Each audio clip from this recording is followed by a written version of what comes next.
I switched seats on a flight because a flight attendant told me to, and that split-second decision saved me from being framed for an international crime I knew nothing about. My name is Vanessa Mills. I'm 29 years old, and I work as a software engineer in Austin, Texas.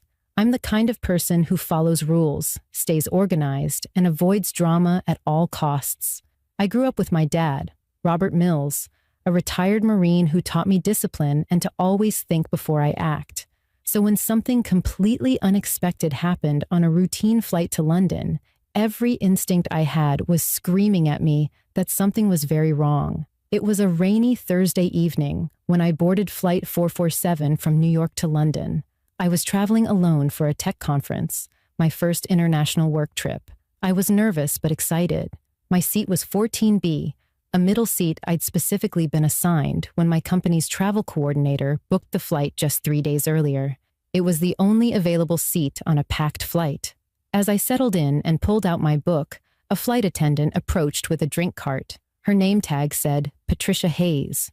She was probably in her mid-50s, with kind eyes and the calm confidence of someone who'd been doing this job for years. She leaned down close to me, her face completely neutral, and placed a small folded napkin on my tray table. I looked down. Written in blue pen were 5 words that would change everything. Switch seats. Don't ask questions. Before I could even look up, Patricia was already moving away with her cart, walking quickly down the aisle. My heart started pounding. I glanced around. Nobody else seemed to notice. The college kid next to me in 14A had his headphones on, already half asleep. The aisle seat was empty. I looked back toward Patricia. She was standing near the galley, and when our eyes met, she gave me the smallest nod and glanced meaningfully toward the back of the plane. Row 22, an empty window seat. I sat there frozen, the napkin in my hand, my mind racing. Flight attendants don't just tell passengers to switch seats for no reason. This wasn't normal, but the look on Patricia's face wasn't a joke. It was urgent, almost desperate. Before we go any further, do me a favor and hit that subscribe button. Drop a comment and tell me where you're watching from. I love hearing from you all. Let me tell you a little more about myself so you understand why this whole situation was so far outside my comfort zone. I've always been a rule follower. Growing up with my dad, a Marine who ran our household like a well-organized mission, there was no room for chaos. Everything had a place. Everything had a purpose. And you didn't question authority when someone with more experience gave you an order. That's how I was raised. After my mom passed away when I was 12, it was just me and Dad. He taught me to be strong, independent, and cautious. Trust your instincts, he'd always say, but also trust people who know more than you do. I carried that mindset into my career. I became a cybersecurity engineer for a tech startup called SecureNet. My job was to analyze threats, protect data, and think 3 steps ahead of hackers and criminals. I spent my days looking for vulnerabilities, identifying risks, and solving problems with logic and evidence. I wasn't impulsive. I didn't make rash decisions. Everything I did was calculated. This trip to London was a big deal for me. It was an international cybersecurity conference, and my boss had specifically chosen me to represent our company. I'd never traveled overseas for work before. I was excited, but also anxious about flying alone, navigating a foreign city, presenting in front of hundreds of industry experts. I'd packed and repacked my suitcase 3 times. I'd printed my boarding pass even though I had the digital version on my phone. I wanted everything to go smoothly. The flight itself was packed. Business travelers typing on laptops, families with tired kids, tourists excited about their vacations. I'd boarded in the middle of the pack and made my way to row 14. As I walked down the aisle, I noticed a man sitting in 17C. He stood out because he looked so uncomfortable. He was probably in his early 40s, wearing a wrinkled dress shirt, and he was sweating even though the cabin was cool. He was clutching a leather briefcase against his chest, like it contained something precious. His eyes kept darting around, watching other passengers board, his leg bouncing nervously. Something about him made me uneasy, but I told myself I was just being paranoid.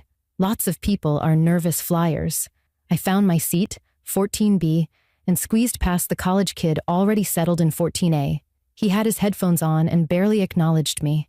The aisle seat, 14C, was still empty. I stowed my carry-on in the overhead bin, sat down, buckled my seatbelt, and tried to relax. That's when Patricia came by with her drink cart. I was pulling my book out of my bag when she stopped next to my row. She didn't say anything at first.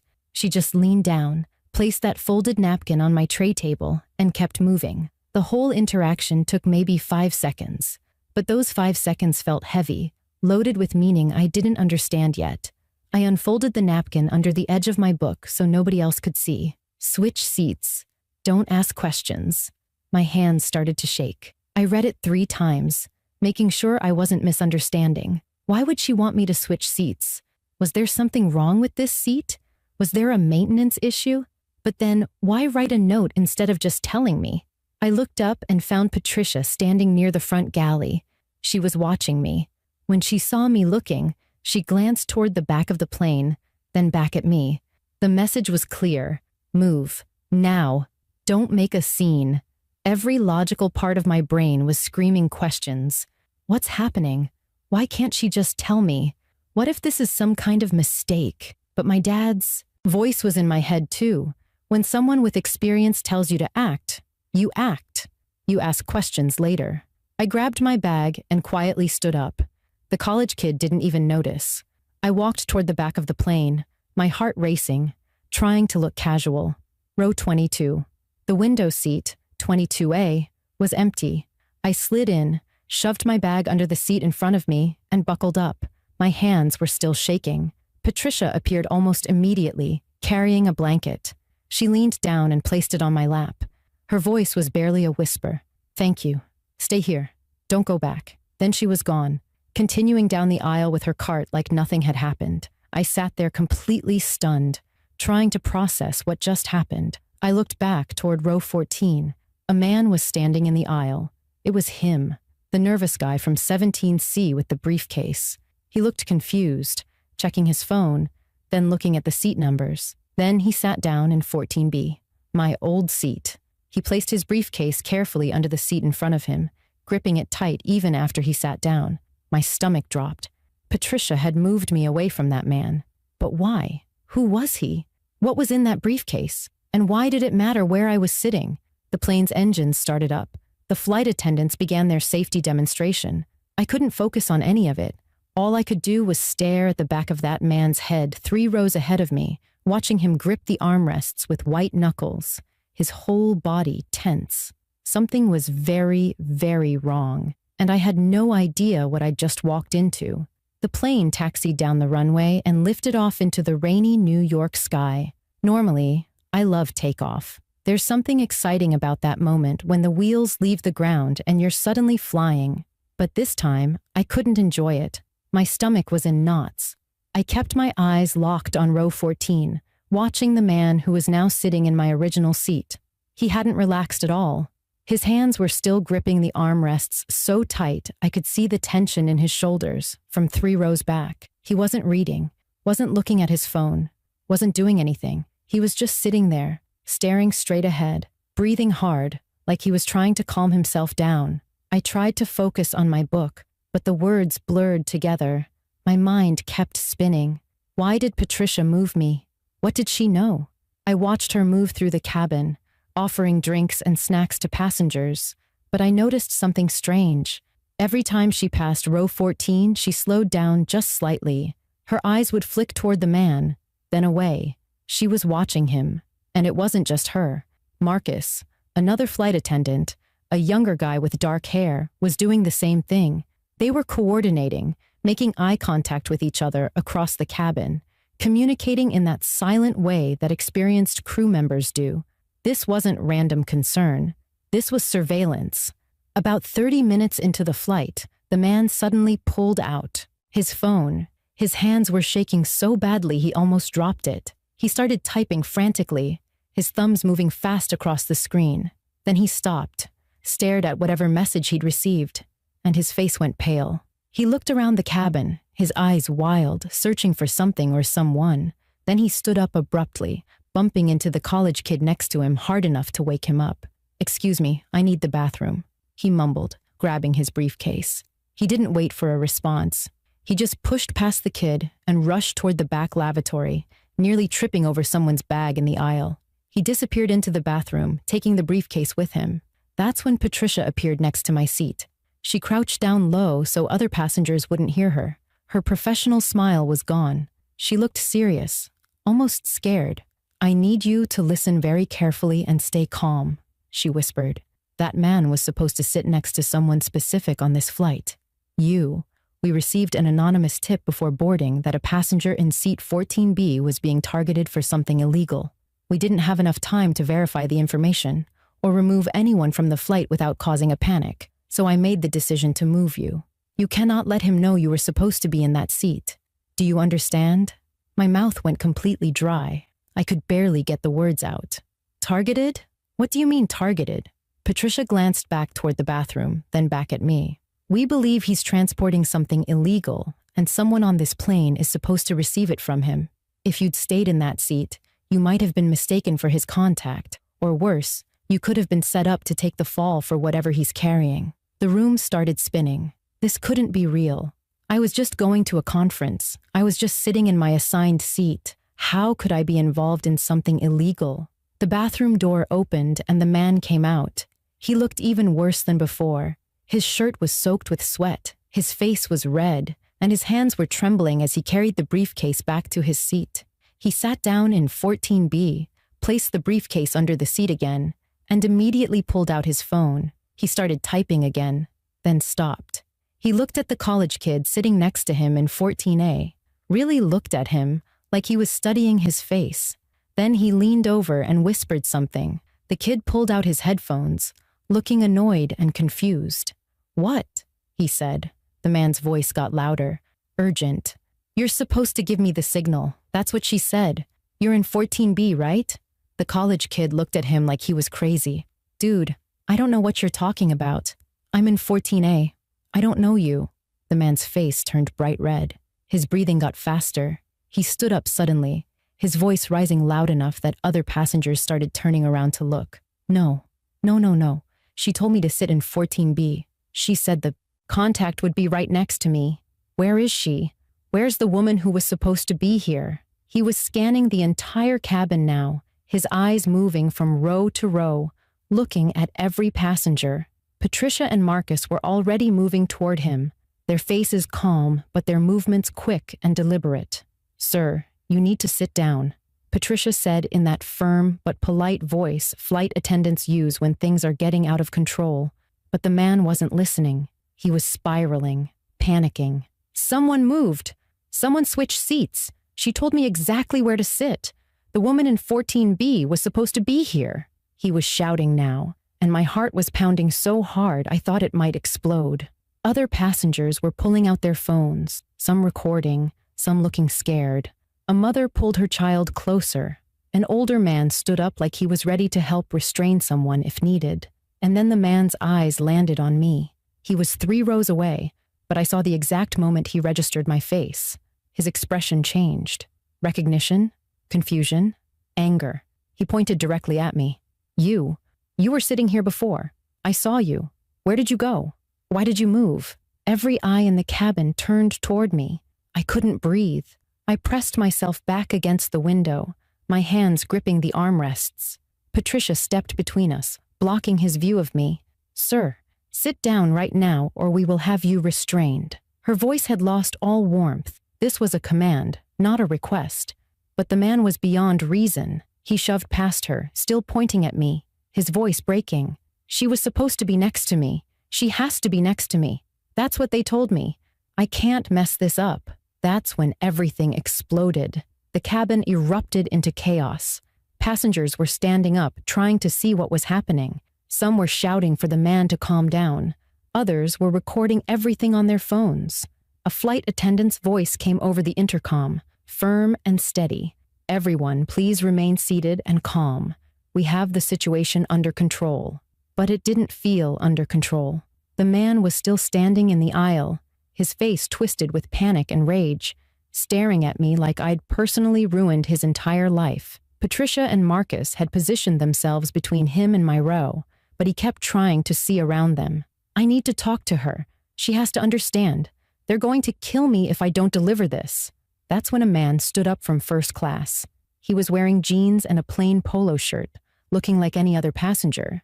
But something about the way he moved was different, purposeful, controlled. He walked down the aisle with complete confidence. And as he got closer to Patricia, he pulled something from his pocket and flashed it quickly. A badge. FBI, I'll take it from here. My heart nearly stopped. FBI? There was an FBI agent on this plane? Patricia stepped aside immediately, relief washing over her face. The agent looked at the panicking man and his voice was calm but carried absolute authority. Sir, I'm Agent Torres. I need you to sit down right now and hand over the briefcase. This doesn't have to get worse than it already is. The man's eyes went wide.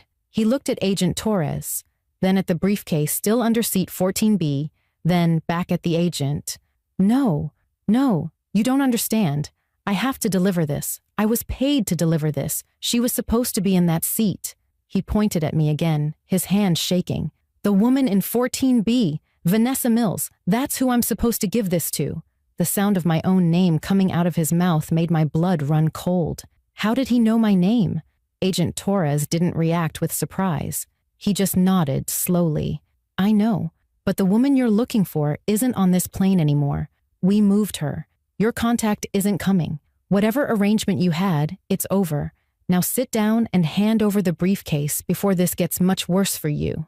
The man looked around the cabin desperately, like he was searching for an escape route on a plane flying at 35,000 feet. There was nowhere to go. His shoulders sagged and tears started running down his face. They're going to kill me. I took their money. If I don't deliver this, they're going to kill me. He sank back into seat 14B, his whole body shaking, but he still wouldn't let go of the briefcase. Agent Torres moved closer, his hand out. Give me the briefcase. Right now. I can protect you, but only if you cooperate. The man hesitated, then slowly pulled the briefcase from under the seat and handed it over. His face was buried in his hands and he was sobbing. Patricia appeared at my seat again, her voice urgent and quiet. I need you to come with me to the galley right now. Bring your bag. I stood on shaky legs and followed her, feeling every eye in the cabin watching me. In the small galley area at the back of the plane, Marcus was already there, and Agent Torres joined us moments later, carrying the briefcase. He looked at me directly. Ms. Mills, I'm Special Agent Torres with the FBI. I need you to tell me exactly how you booked this flight. Every detail. Who arranged it? What website you used? When it was booked? Everything. My voice came out barely above a whisper. My company's travel coordinator booked it for me. Her name is Linda Chen. She's booked all my work travel for the past 2 years. She sent me the confirmation 3 days ago. I didn't choose the seat myself. It was just assigned to me. Agent Torres exchanged a look with Patricia, then pulled out his phone and started typing notes. Did Linda have access to your personal information? Your full name, date of birth, passport details? I nodded. She has all of that. It's in the company's travel system. Everyone who travels for work has their information in there. Agent Torres set the briefcase on the small galley counter. I'm going to open this now. I need you to look at what's inside and tell me if you recognize anything. He clicked open the latches and lifted the lid. Inside were stacks of cash, rubber banded together, dozens of USB drives in a clear plastic bag, and 3 passports.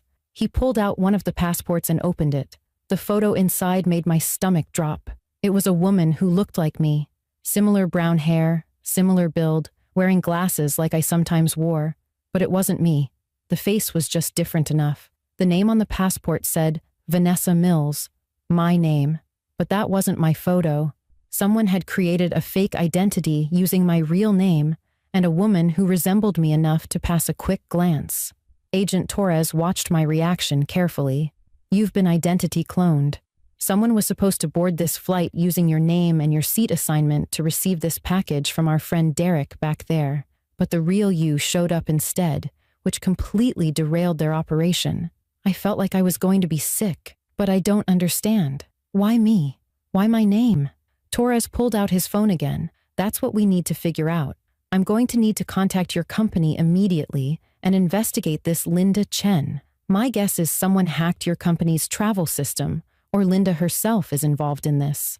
Either way, you were set up to take the fall for whatever's on these USB drives and in this briefcase. Patricia put her hand on my shoulder. We're diverting to Boston. Agent Torres is taking Derek into custody the moment we land, and you'll need to come with us to give a full statement at the FBI office. My head was spinning. This was supposed to be a simple work trip. I was supposed to land in London, go to my conference, give my presentation, and come home. Now I was caught up in some FBI investigation involving fake passports and identity theft. What's on the USB drives? I asked, my voice barely steady. Agent Torres closed the briefcase. We won't know until we get them to our tech team, but based on the cash amount and the level of planning involved, I'd say corporate espionage. Someone is selling stolen information, probably proprietary data from your company or your clients, and they were planning to use you as the mule to transport it internationally. If you'd stayed in that seat and Derek had made contact with you, you'd have been arrested in London with this briefcase. You'd be facing federal charges right now instead of being a witness. The plane began its descent into Boston. I could feel the change in altitude, the slight tilt as we started going down. Through the galley curtain, I could see Derek still sitting in seat 14B, his head in his hands, two passengers who identified themselves as off-duty police officers sitting on either side of him to make sure he didn't try anything. The college kid had been moved to a different seat and looked absolutely traumatized. Other passengers were quiet now, the excitement replaced by nervous tension. Everyone knew something serious had happened, but most of them had no idea how serious. Patricia stayed close to me the entire descent. You did the right thing trusting me, she said quietly. If you'd ignored that note or made a scene, we wouldn't have been able to separate you from Derek without alerting whoever might have been watching. You staying calm and just moving gave us the time we needed to figure out what was happening. I looked at her, this woman I'd never met before today, who had somehow saved me from something I didn't even know I was walking into. How did you know? What made you suspicious enough to move me? She smiled, but it was tired. 20 years of flying. You see enough strange behavior. You develop instincts. Derek was wrong from the moment he boarded. And when I saw the seat changes in the system for your reservation, multiple changes in 24 hours, that's not normal passenger behavior. That's someone manipulating the system. I called it in. Agent Torres confirmed there was an active investigation, and I made the call to move you quietly. The plane touched down in Boston with a hard thump. Police vehicles were already waiting on the tarmac, their lights flashing in the darkness. The plane came to a complete stop, but nobody moved. The captain's voice came over the intercom, calm and professional. Ladies and gentlemen, please remain seated. We have law enforcement boarding the aircraft. This is a routine procedure and there's no cause for alarm. Please keep your seatbelts fastened and stay in your seats. Through the small galley window, I could see police cars, FBI vehicles, and airport security surrounding the plane. The forward door opened and at least 6 agents in FBI jackets boarded, moving quickly down the aisle toward row 14. Derek didn't resist. He just sat there, crying, as they pulled him to his feet and handcuffed him. They read him his rights in low voices while passengers recorded everything on their phones. One agent picked up the briefcase from the galley where Agent Torres had left it, sealing it in an evidence bag. Agent Torres turned to me as they escorted Derek past us toward the exit. Ms. Mills, I need you to come with me. We have a car waiting to take you to our field office. This is going to be a long night, but I need everything you can tell me about Linda Chen, your company's security systems, and anyone who might have had access to your personal information. I grabbed my bag and followed him off the plane, my legs feeling like they might give out any second. Patricia walked with me to the door. Before I stepped off, she squeezed my hand. You're going to be okay. You're safe now. I wanted to say thank you, wanted to tell her she'd saved my life, but all I could manage was a nod before Agent Torres guided me down the stairs to a waiting black SUV. The FBI field office in Boston was nothing like what you see in movies. It was fluorescent lights, plain gray walls, and tired agents drinking coffee at midnight. They put me in a conference room with a bottle of water and a legal pad. Agent Torres sat across from me with another agent, a woman named Agent Kim. For the next 3 hours, I told them everything. how Linda had been my company's travel coordinator for 2 years, how she'd booked dozens of trips for me and other employees, how she had access to everyone's passport information, credit card details, travel preferences, everything. Agent Torres took notes on his laptop while Agent Kim recorded the conversation. Then, Agent Torres opened his laptop and turned it toward me. We've been investigating a corporate espionage ring for 8 months. Companies have been losing proprietary data, trade secrets, client information, and we couldn't figure out how it was being transported out of the country. Customs would flag suspicious passengers, but we never found anything. Then, 3 weeks ago, we got a tip from an informant that the next transfer was happening on a flight from New York to London. Seat 14B, passenger name Vanessa Mills. He pulled up a photo on his screen. It was a surveillance photo from an airport showing a woman who looked like me but wasn't me, going through security with a briefcase. This woman has used your identity 4 times in the past 6 months. Different flights, different destinations, always carrying data out of the country. We didn't know she wasn't the real you until your actual passport was scanned at JFK tonight, and our system flagged that the real Vanessa Mills was boarding the same flight we'd been monitoring. My hands went cold. Someone had been using my name, my identity, flying around the world pretending to be me, and I'd had no idea. Agent Kim leaned forward. Linda Chen gave this woman access to your identity. We believe Linda is part of a larger network that steals corporate data and sells it to competitors, foreign governments, anyone willing to pay. She identifies employees with travel schedules, clones their identities, and uses lookalikes to transport the stolen data. You were chosen because you travel internationally for work. You have security clearance at your company, and you fit the profile they needed. Agent Torres pulled up another screen. We've been monitoring Derek Lansing for 2 weeks. He's a courier, nothing more. He was paid to deliver that briefcase to who he thought was you. He's never met the woman using your identity. All his communication was through encrypted messages. He thought he was doing a simple handoff, grab some easy money, and walk away. He had no idea he was part of an espionage operation or that the FBI was watching the whole thing. I felt sick. So what happens now? Is this woman still out there using my name? Agent Torres nodded. She is, but not for long. We've been building this case for months, and tonight gave us everything we needed. Derek is already talking, giving us names, message logs, everything. And an hour ago, we executed a search warrant at Linda Chen's home in New Jersey. Agent Kim's phone buzzed. She looked at the screen and smiled. They got her. Linda Chen is in custody. Relief flooded through me so intensely, I almost started crying. Agent Torres closed his laptop.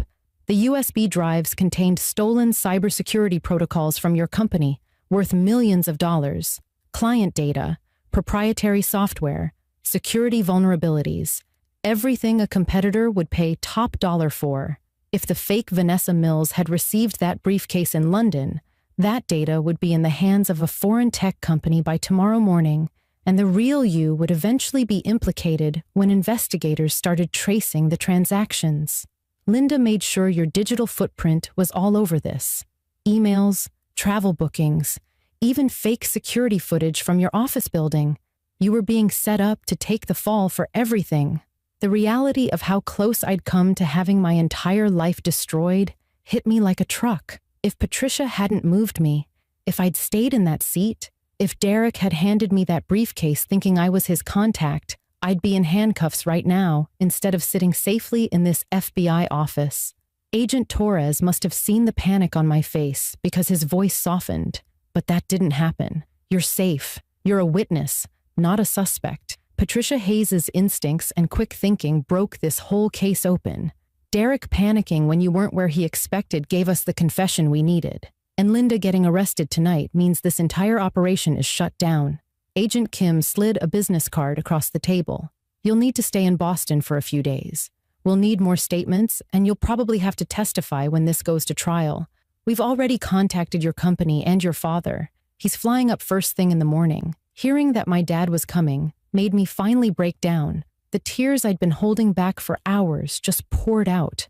All the fear, confusion, and shock of the past few hours came crashing down. Agent Kim handed me a box of tissues and waited patiently while I pulled myself together. 2 agents drove me to a hotel near the airport at 3 in the morning. They posted security outside my room, just as a precaution. I sat on the bed, still in my clothes from the flight that felt like it happened a lifetime ago, and stared at my phone. 17 missed calls from my dad, 10 texts from my boss, 5 from coworkers asking if I was okay. News of what happened on the flight was already spreading. I called my dad. He answered on the first ring. "Vanessa, thank God. Are you okay? They told me you're safe, but I need to hear your voice." I started crying again. "I'm okay, Dad. I'm safe. It's over." His voice cracked. "I'm getting on the first flight out. I'll be there in a few hours. Don't go anywhere without those agents. You understand me?"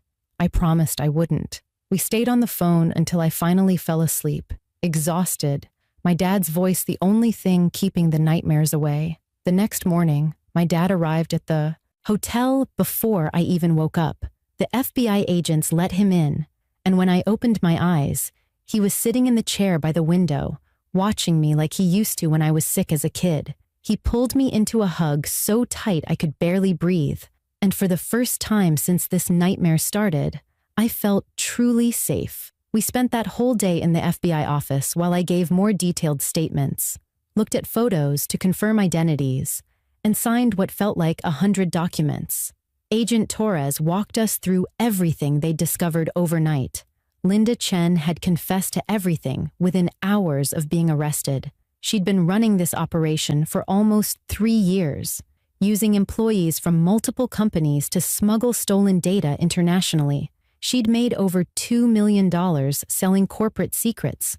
The woman who'd been using my identity was arrested at an airport in Frankfurt, Germany, trying to board another flight with a briefcase full of stolen pharmaceutical research. Her real name was Nina Volkov, a former corporate consultant who'd turned to industrial espionage when her legitimate business failed. She'd been paid $50,000 each time she successfully transported data using someone else's identity. She'd used my name and face 4 times, flying to London, Paris, Tokyo, and Singapore, carrying briefcases full of stolen information, while I had no idea my identity was being used on the other side of the world. The thought of it still makes my skin crawl. Derek Lansing, the panicked man from the flight, got a plea deal in exchange for his full cooperation. He gave the FBI names, locations, communication methods, everything. He was sentenced to 3 years in a minimum security prison. Agent Torres told me Derek was just a desperate guy who'd lost his job and made terrible choices when someone offered him easy money. I didn't feel sorry for him, but I understood how people convince themselves that what they're doing isn't really that bad until it all falls apart. Linda Chen wasn't as lucky. She was charged with corporate espionage, identity theft, fraud, and about a dozen other federal crimes. She was sentenced to 15 years in federal prison. At her sentencing, I was there. She looked at me across the courtroom, and I saw something in her eyes. Not remorse, but surprise. Like she couldn't believe her perfect plan had fallen apart because a flight attendant noticed something was wrong. My company, SecureNet, was humiliated. Here they were, experts in cybersecurity, and they'd been compromised by their own travel coordinator for years. The CEO called me personally to apologize, and they offered me a promotion, a raise, anything to keep me from going public with how badly they'd failed to protect their employees. But I couldn't stay there.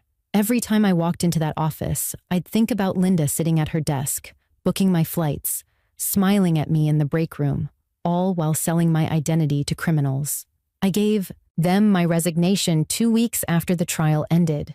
They paid me a settlement to sign a non-disclosure agreement, and I walked away from that chapter of my life completely. I took 3 months off to process everything.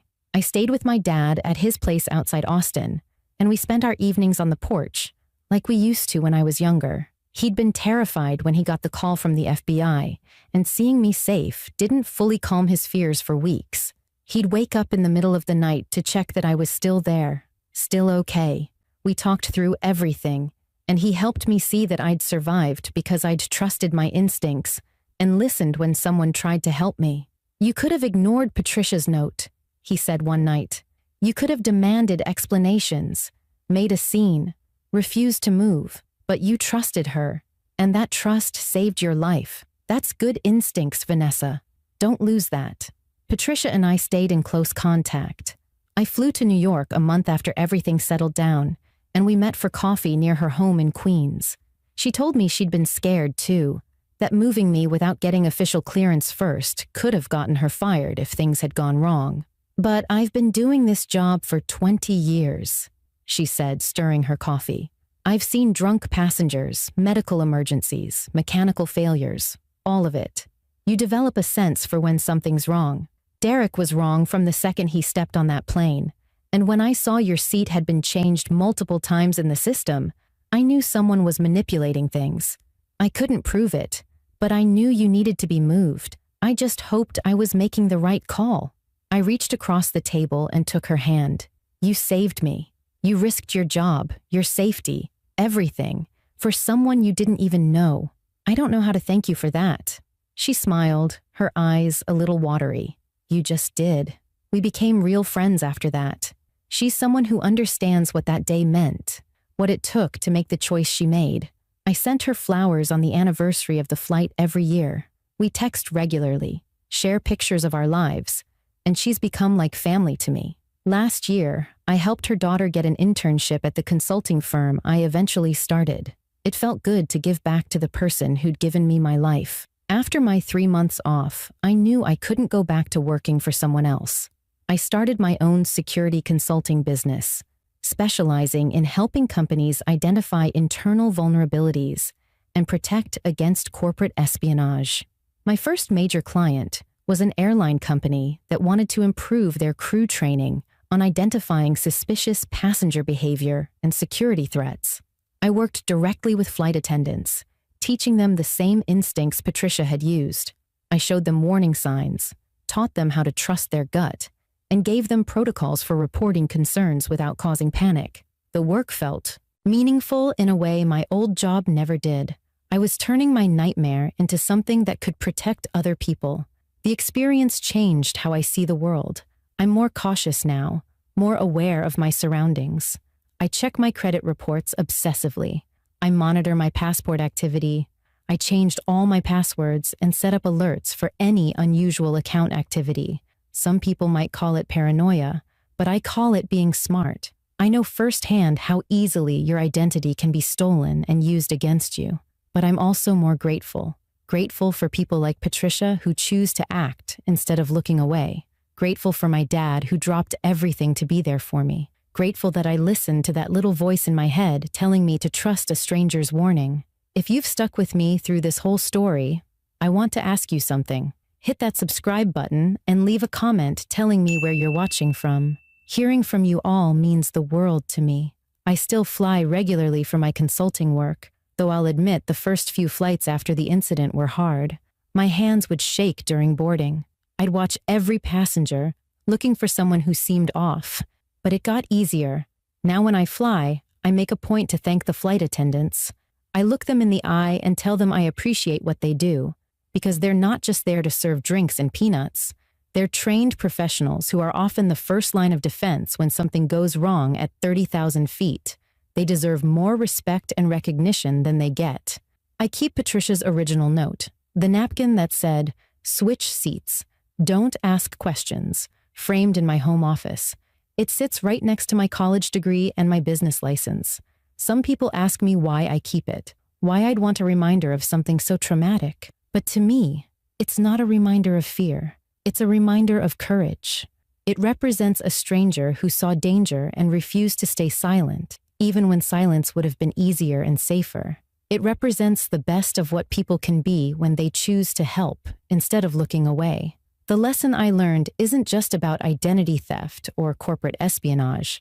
It's about trust.